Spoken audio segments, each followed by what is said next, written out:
अच्छा जी, page 107, question 13। Mister Afridi rented out his shop on Yakam July 14. Quarterly rent is received on the first day after the end of each quarter. Quarterly rent is 15,000. Prepare rental income account for the year 30 जून 15। अब आफरीदी ने यकम जुलाई 14 को अपनी दुकान किराए पे दी है, rented out his shop, तो वो रेंट रिसीव करेगा। रिक्वायरमेंट भी है रेंटल इनकम का अकाउंट बनाए। यकम जुलाई को, साल के पहले ही दिन, अपने 30 जून वाले सारे सवाल बनाए आगे। यकम जुलाई को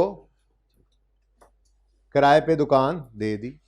क्वार्टरली रेंट रिसीव करता है on the first day after the end of each quarter. पहले 3 महीने गुजरते हैं एरियर में, नहीं समझ लें, फिर वो इनकम लेता है। मतलब जुलाई अगस्त सितंबर का after end of each quarter का मतलब, हाँ, जुलाई अगस्त सितंबर का अक्टूबर में लेगा। ठीक है, फिर अक्टूबर नवंबर दिसंबर का जनवरी में, जनवरी फरवरी मार्च का अप्रैल में, अप्रैल मई जून का हमारे साल में रिसीव नहीं होगा तो क्लोजिंग डेट पे भी रिसीवल आएगा। तो मैं टाइमलाइन में आके टाइम ज़ाया नहीं कर रहा, मैं कह रहा हूँ डायरेक्ट करना भी सीखना चाहिए। ठीक है, स्टेप्स वही रहेंगे जी, हमारे एक्रूअल का सवाल करने के स्टेप्स वही रहेंगे। स्टेप 1 हम ओपनिंग लिखेंगे। कोई ओपनिंग है जी? स्टेप 2 हम कैश रिकॉर्ड करेंगे और कैश आएगा इस तरफ। आपको कैसे पता मैं इस तरफ लिखूँ? अच्छा, पहले तो वो मार्कर लिख नहीं रहा था, पहले ही नो सर बच्चों ने कैसे कह लिया। यहाँ पे कुछ नजर आया था? ये नजर आता है, ये नजर आता है। अच्छा ठीक ठीक, नहीं सी नहीं लिखा, उससे पहले ही बच्चों ने नो सर कह दिया। या तो ये पक्का है पहले गलत बोलना होता है मैंने।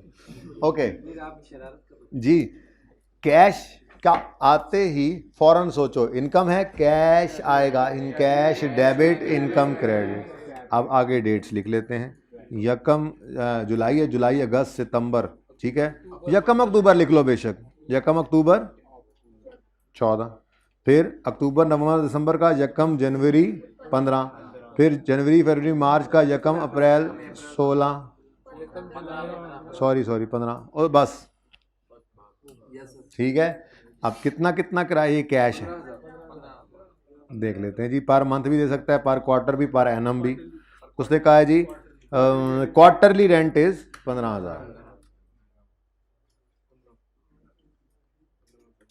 15 15 15। अब स्टेप 2 हो गया जी। स्टेप 3 आखिरी पेमेंट को पकड़ लेंगे और उसकी रेंज चेक करेंगे।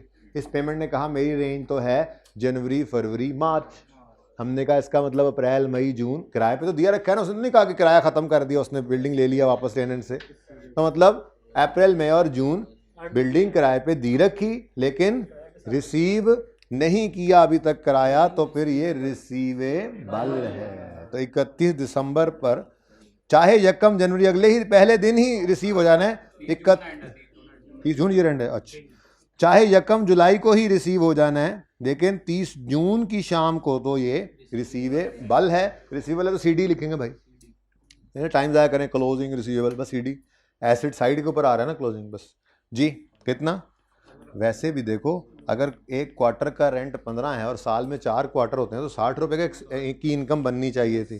तो स्टेप 1 ओपनिंग लिखेंगे, step 2 cash, step 3 closing calculate करेंगे, वो दिया हुआ था। Step 4 balancing figure profit and loss में जाएगी।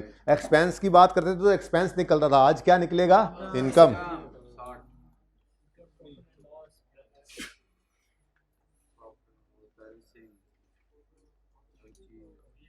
कितना?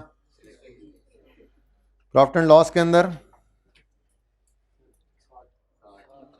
रेंटल इनकम,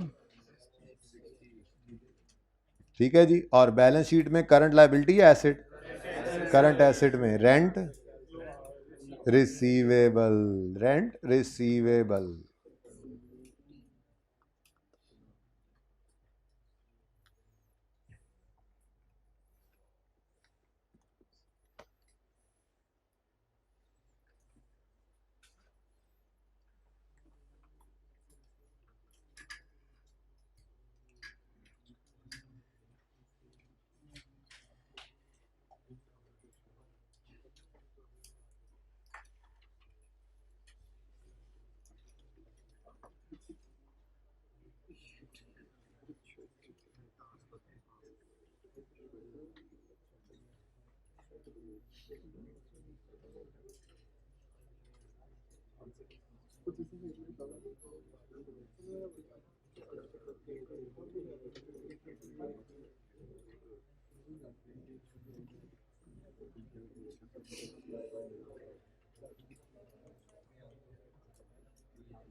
अच्छा जी, नेक्स्ट क्वेश्चन होमवर्क में आपका, लेकिन पढ़ें जरा। फखर जमान, असल में ये दूसरी पीएसएल चल रही थी गालिबन जब मैंने सवाल बनाए थे। नहीं नहीं, दूसरी दूसरी, अब तो काफी हो, अभी तो फॉर्म में है। मुझे शुरू से ही बड़ा पसंद था, हालांकि फखर जमान है।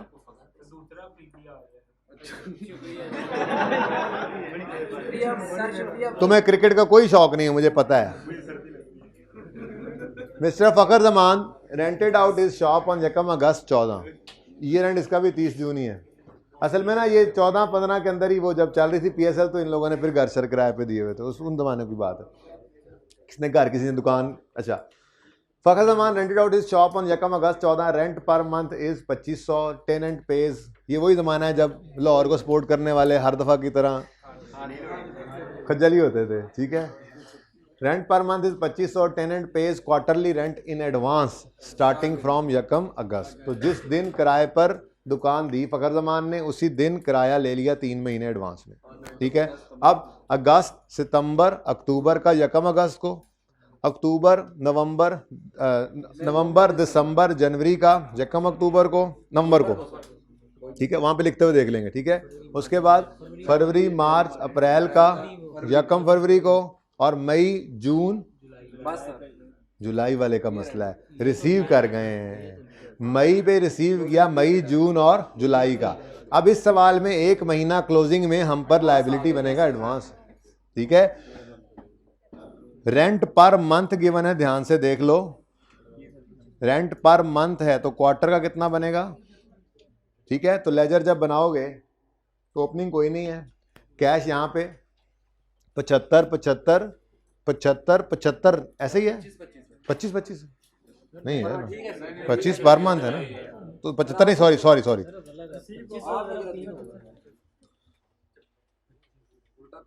वो नीचे वाले का लिखा होगा भाई, ये नहीं था, वो लिखा रहने दो, नीचे वाले के लिए लिखा होगा शायद, चलो छोड़ो जी। पर मंथ 2500 है तो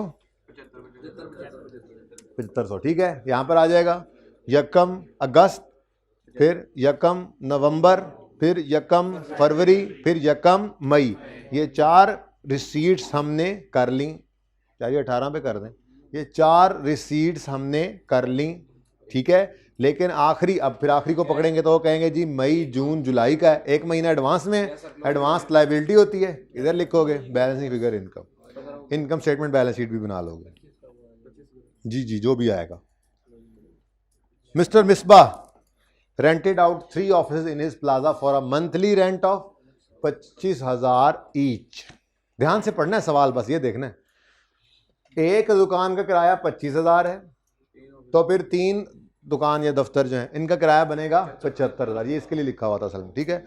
75,000 है 3 दुकानों का 1 महीने का, ठीक है। तो क्वार्टरली कितना बना, 225। ये बात समझ आ रही है, ये यूं लिखना चाहिए था मुझे, असल में तो यूं लिखना चाहिए था, 25 × 3 ठीक है।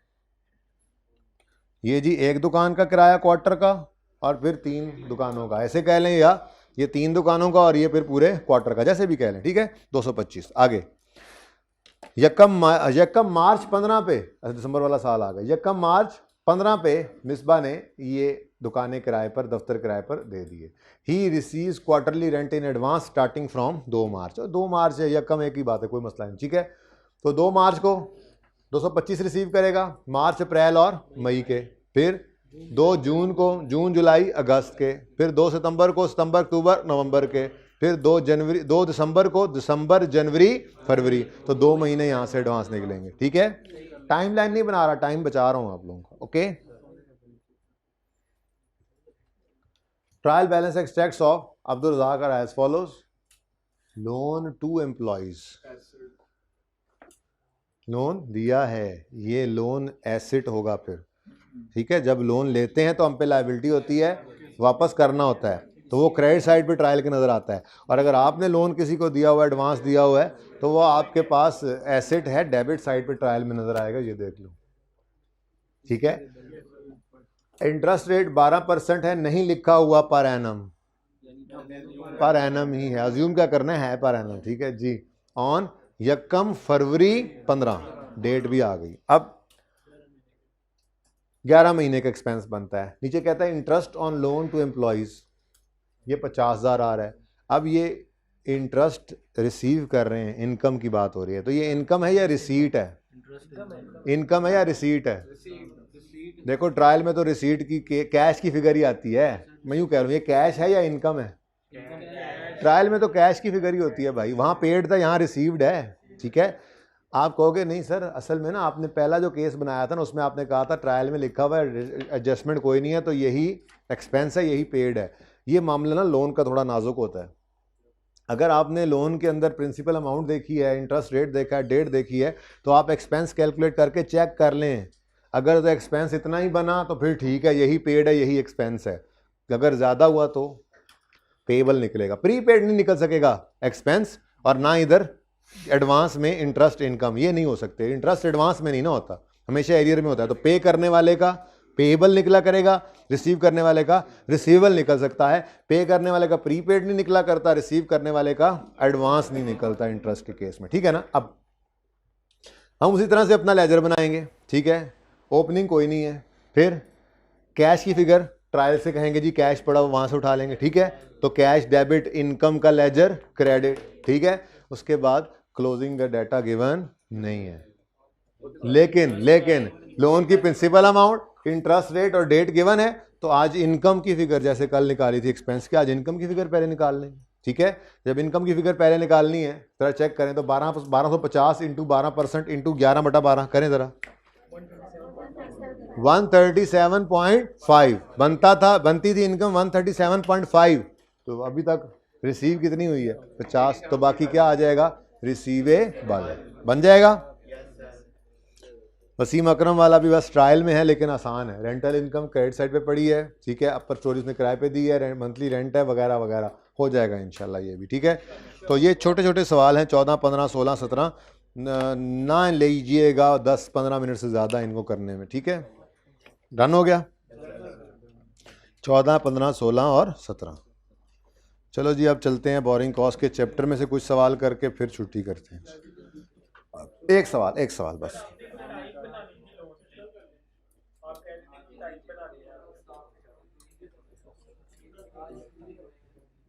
लोन की टाइप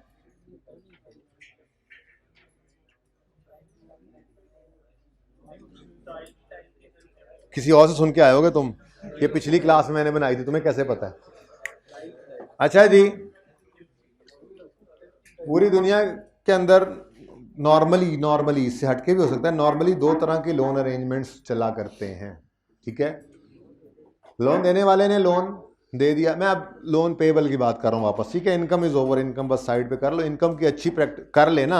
अब अच्छी प्रैक्टिस, थोड़ी सी प्रैक्टिस कैश फ्लो में भी होगी ज़रूर। यानी अगर आपने कैश फ्लो के 10 सवाल किए, उनमें से अगर 10 दफ़ा हमें एक्सपेंस का लेजर बनाना पड़ा, तो शायद 1 या 2 दफ़ा इनकम का भी बनाना पड़ेगा। लेकिन एनपीओ के टॉपिक में जाके इनकम ज़रूर होगी। सब्सक्रिप्शन इनकम सबसे मुश्किल टेक्निकल एडजस्टमेंट ही सब्सक्रिप्शन की होती है, इनकम की, ठीक है। अच्छा, अब वापस आ जाते हैं लोन पेबल पे। लोन लिया करेंगे, बोरिंग कॉस्ट के टॉपिक में भी हमने ना कंस्ट्रक्शन करनी है या इंस्टॉलेशन करनी है, एसेट को तैयार करने के लिए बैंक से लोन लेना है, तो फिर लोन लेना है, लोन पेबल है, उसी की बात अब शुरू कर रहे हैं दोबारा, ठीक है ना। अब 2 तरह की लोन अरेंजमेंट्स होती हैं दुनिया में। आज लोन ले लो 30-30 रुपए करके हर साल वापस करना। अब वो 30 रुपए में प्रिंसिपल भी है, इंटरेस्ट भी है। कभी ऐसा कर देता है, कभी यूं भी करता है, बता दे अलग से कि जी इसमें 25/5 ये बता भी सकता है। कभी ऐसा भी हो सकता है कि ये बता दे और ये कैलकुलेट करवा ले, ठीक है ना। तो ये डिपेंड करता है, मैंने बस ज़रा इस बात को ज़्यादा खोलकर ऐसे बयान नहीं किया, कैलकुलेशंस डिफरेंट हो जाएंगी। आप कहेंगे ये प्रिंसिपल बदल रहा है, इंटरेस्ट क्यों नहीं बदल रहा, ये सारी चीज़ें हम सवाल में देखते हैं। मैं सिर्फ ये बता रहा हूँ कि दो तरह की अरेंजमेंट्स हुआ करती हैं लोन की, या आपने लोन दिया और किस्तों में वापस किया, यानी प्रिंसिपल भी ले रहे हैं और इंटरेस्ट भी। दूसरी सूरत ये हुआ करती है, आज लोन दे देता है लोन देने वाला और कहता है 4 साल बाद वापस कर देना, लेकिन हर साल मुझे इंटरेस्ट पे करते रहना। तो इस तरह से भी अरेंजमेंट हो सकती है। अब हम सवाल को देखा करेंगे कि सवाल में हमारी अरेंजमेंट कौन सी है, किस्तों में लोन भी वापस हो रहा है विद इंटरेस्ट या सिर्फ इंटरेस्ट वापस हो रहा है, ठीक है। ओके, तो पेज नंबर ओपन करें जी, 68, पेज 68, मिस्टर टीपू, पेज 68।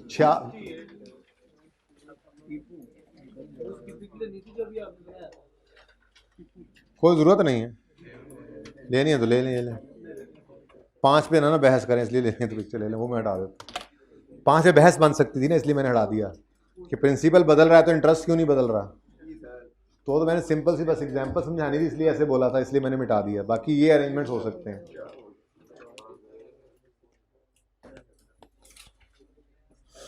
अच्छा जी, पेज 68 पे पहुंच गए। बड़े इंपॉर्टेंट ये क्वेश्चंस हैं, एक करवाऊंगा, बाकी होमवर्क में आने हैं, ठीक है। बाकी ये 23, 24, 25 होमवर्क में, ठीक है। लेकिन ये इंपॉर्टेंट बहुत ज़्यादा है, क्योंकि आई कैप के सवालों में जब हम जाएंगे तो यही काम हमने कर रहे होना है, ठीक है। बैलेंस शीट बनानी है तो लोन प्रेजेंट करना है, फिर सारा कुछ इंटरेस्ट है, पेएबल है, पेएबल नहीं है, एक्सपेंस है, सारा कुछ देखना पड़ेगा हमें, ठीक है। अच्छा, मिस्टर टीपू ऑब्टेन्ड अ लोन। अभी बोरिंग कॉस्ट का टॉपिक, नाम बोरिंग कॉस्ट आया ही कोई नहीं है, उसमें जो यूज़ होना है ना इस एक्रूअल ने, फिलहाल सिर्फ उसकी बात कर रहे हैं। बोरिंग कॉस्ट इंशाल्लाह कल आते ही हम बात उसी पे करेंगे। क्वालिफाइंग एसेट होता है, क्या होता है, फिर उसके अंदर क्या इंटरेस्ट, लोन लेते हैं इस पर इंटरेस्ट पे करते हैं, वो एसेट ही कॉस्ट का पार्ट बनता है जो आज तक कभी नहीं हुआ था। इंशाल्लाह नई चीज़ें कल पढ़ेंगे, ओके। मिस्टर टीपू, मजदूरों ने आज छुट्टी भी की हुई है ना, कुछ मजदूर भी आ जाएंगे, को 5-7%, 10% बच्चे एबसेंट हैं आज भी। कितने बच्चे ऐसे जिनका लॉ का रिजल्ट आया आज, पास हो गए हैं? हाथ खड़ा करें, पास हो गए हैं। देखा, ये सीरियस बच्चे ऐसे होते हैं, ये रिजल्ट के बावजूद क्लास लेने आए हुए थे। ये होता है पैशन है उनको। मैं FAR2 वालों को छुट्टी दी, हालांकि उनको क्या जरूरत है छुट्टी करने की, आ जाते हैं। अच्छा, उनका रिजल्ट था ना आज, आपको भी अगली बार एक छुट्टी दे देंगे। Tipu obtain loan amounting to 90 million from HBL on यकम जनवरी 15। FAR2 का I think gold medal FAR2 में आया है, गोल्ड मेडल है, और टैक्स में आई थिंक सर्टिफिकेट है, पता नहीं अभी। हाँ, अभी अभी अभी अभी अभी अभी अभी मैसेज देख, पहुँच जाओ जाके जी। बेटा 1 मिनट 90 मिलियन का लोन लिया है, प्लीज पढ़ा लें तो मुझे, मैंने भी जाना है ना यार, थोड़ा 10 मिनट और पढ़ लो बस जी, मैंने भी तो जाना है ना। Mr. Tipu obtained a loan amounting to 90 million from HBL on Yakam January 15. It carries markup at 12% per annum. The loan is repayable in semi-annual installments of 10 million each, starting from 30 June 15, along with interest. अब ये ज़रा ध्यान से देखो, ये 10 है, इसके अलावा वो कह रहे हैं इंटरेस्ट भी है, इसमें शामिल नहीं है इंटरेस्ट।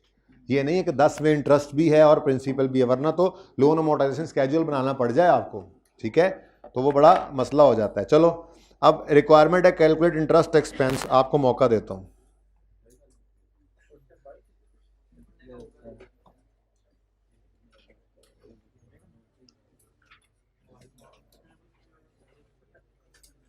ऑडिट में भी है I think.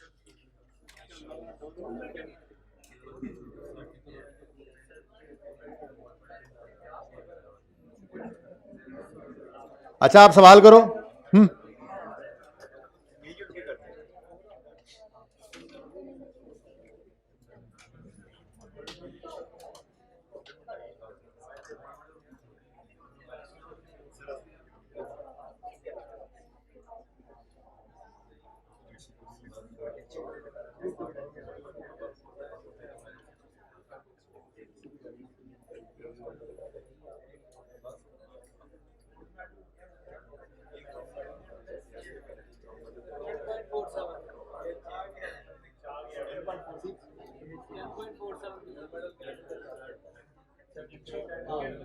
Okay, interest expense निकालें जी 31 दिसंबर 15 का, और बैलेंस शीट के एक्सट्रैक्ट्स बनाने हैं इनकम स्टेटमेंट के भी। अब इनकम स्टेटमेंट बैलेंस शीट के एक्सट्रैक्ट्स तो बना लेंगे, इंटरेस्ट एक्सपेंस सबसे पहले निकाल लें। लोन लिया था 90 मिलियन का, यकम जनवरी 15 पे, ईयर एंड क्या है 31 दिसंबर 15, 30 जून 15 पे 10 मिलियन की प्रिंसिपल अमाउंट रीपे हो गई। तो बैंक का 90 मिलियन कितने महीने इस्तेमाल किया? 6 महीने 90 मिलियन इस्तेमाल किया, फिर बैलेंस बदल गया। तो मैंने आपको परसों गालिबन कि कल बताया था गालिबन कि इंटरेस्ट जो है वो लोन की principal amount outstanding during the year पर अप्लाई होता है, ठीक है। तो 90 पे अप्लाई होगा पहले 6 महीने के लिए, ठीक है। तो देख लेते हैं सबसे पहले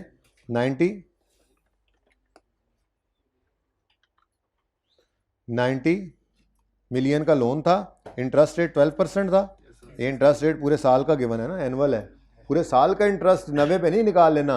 90 रुपए तो बैंक का पूरा साल इन्होंने इस्तेमाल ही नहीं किया, 90 तो इस्तेमाल किया सिर्फ 6 महीने, तो इंटू 6/12 जी 5.4। उसके बाद 30 जून 15 पर 10 मिलियन पे हो गया, तो क्या आउटस्टैंडिंग रह गया? 80। अब ये 80 आउटस्टैंडिंग रहा पूरे 6 महीने मजीद, और फिर 31 दिसंबर की शाम को ये चेंज हो रहा है, ठीक है ना। तो फिर अगले 6 महीने 80 आउटस्टैंडिंग रहा इंटू, नहीं करेंगे हम, क्या कुछ करोगे इस तरह से जी? बिल्कुल वैसे कर सकने में तो कोई हर्ज नहीं।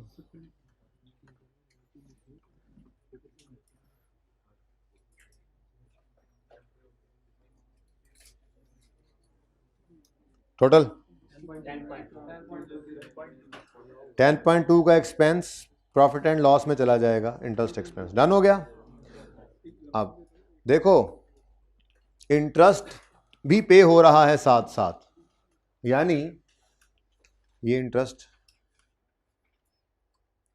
ये जनवरी से जून तक है, ठीक है, और ये जून की शाम को पे भी हो गया, क्योंकि वो कह रहा था स्टार्टिंग फ्रॉम 30 जून किस्त भी पे करते हैं साथ में इंटरेस्ट भी।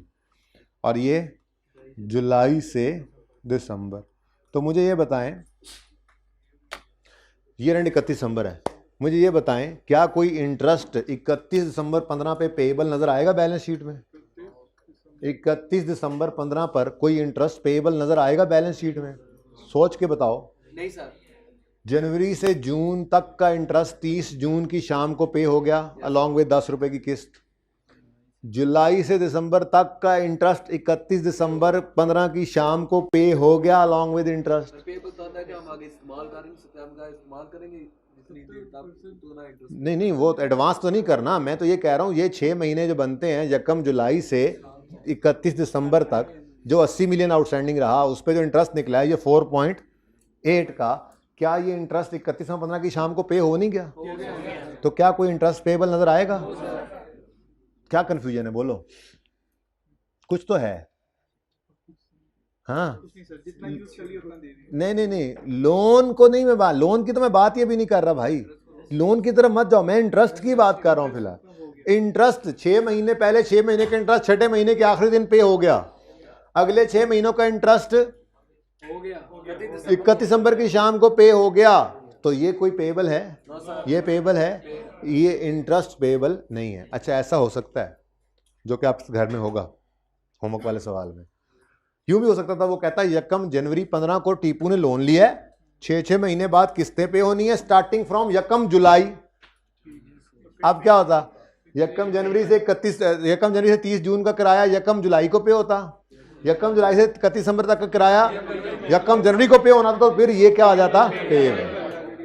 मैं ये समझाना चाह रहा था आपको, ठीक है, ये बात समझ आई। अब चले, ये तो हो गया इंटरेस्ट।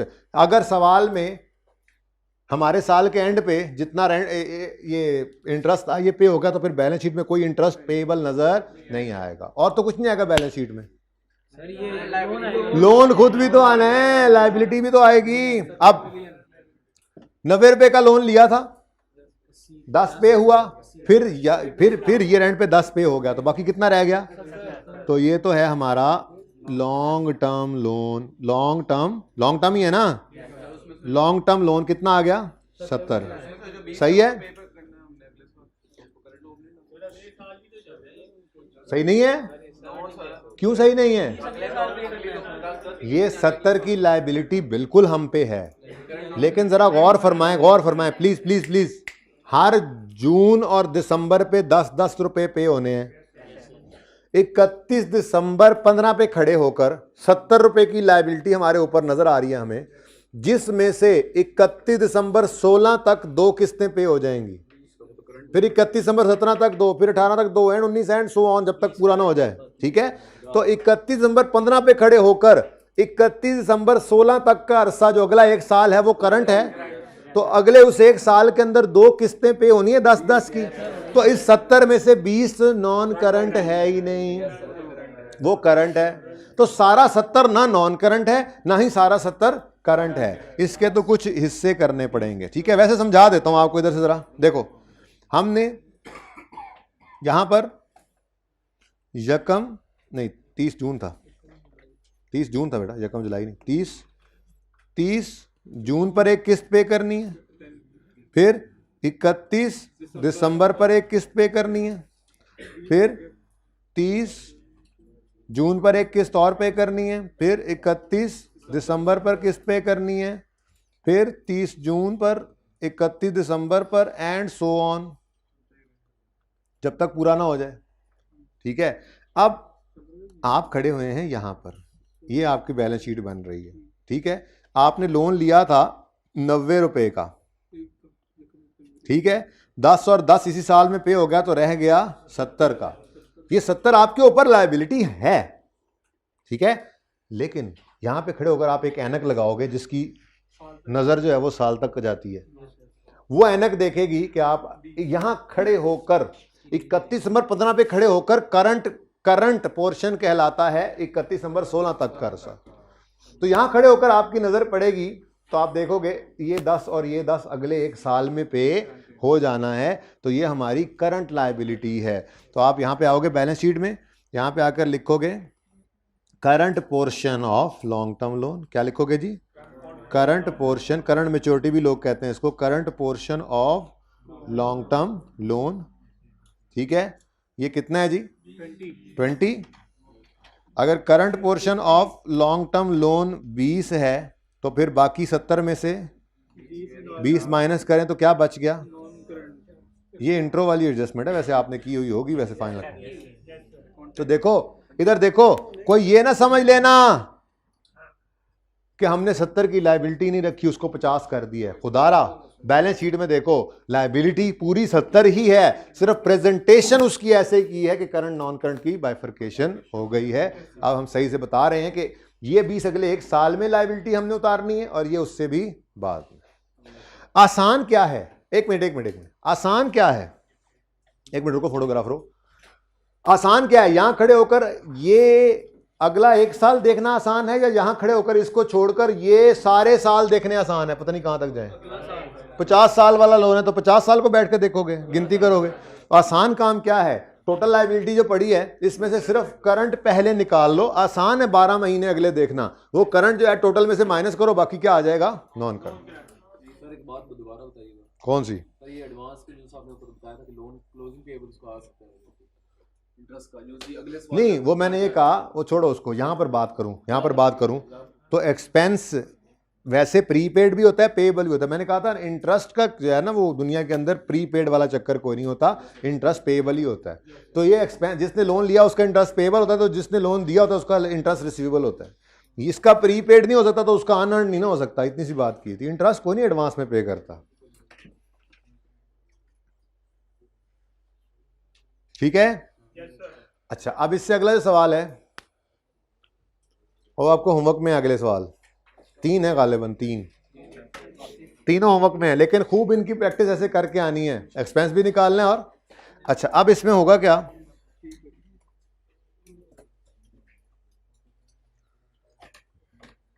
देखो इसमें हुआ क्या है। Atif obtain loan of 70 million from UBL on यकम July 2014। It carries markup at 15% per annum. The loan is repayable in semi-annual installments of 5 million each, starting from यकम जनवरी 15। अच्छा, 31 दिसंबर वाला ईयर एंड है, ठीक है, और यकम जुलाई 14 को लोन लिया है, यकम जुलाई 14 को। 31 दिसंबर 14 आया, कोई किस्त पे नहीं हुई। यकम जनवरी 15 आया, एक किस्त पे हो गई। फिर यकम जुलाई 15 आएगा, फिर एक किस्त और पे होगी, और 31 दिसंबर 15 तक जाना है। डेट्स को देखना है, बड़े ध्यान से करके इसको करना है। फ़र्क सिर्फ ये है कि यकम वाला मामला हो गया है, यानी कि आपका जो क्लोजिंग डेट पर इंटरेस्ट होगा वो भी आपका पेबल आ रहा होगा, आखिरी वाला, ध्यान से देखना। तैमूर वाले सवाल में लोन जो है वो क्वार्टरली इंस्टॉलमेंट में पे हो रहा है, बात बस बढ़ती जा रही है, एनुअल से सेमी एनुअल में क्वार्टर होगा, ठीक है। मिस्टर चूहे वाला सवाल जो है ये वैसे इतना मुश्किल नहीं है, ठीक है, बस एक तो मंथली इंस्टॉलमेंट्स आ गई हैं, दूसरा इंटरेस्ट जो है ना वो कहता है 0.25 पर 1000 पर डे, मतलब ये निकाल लेना, ये मैथमेटिक्स है, नहीं तो सोल्यूशन से देख लेना, मैं कल करवा दूंगा। वैसे ये जरा अजीब सी तरीके से उसने इंटरेस्ट रेट दे दिया है, 0.25 पर 1000, 0.25 पर 1000 पर डे है, इसको पर मंथ करना है तो 30 से, पर ईयर करना है तो 365 से मल्टीप्लाई कर सकते हो। ट्राई करना, ठीक है। तो ये आपका होमवर्क है, उधर इनकम वाले सवाल और यहाँ पे ये तीनों। ज़िंदगी रही तो कल होगी मुलाकात। अल्लाह हाफिज़।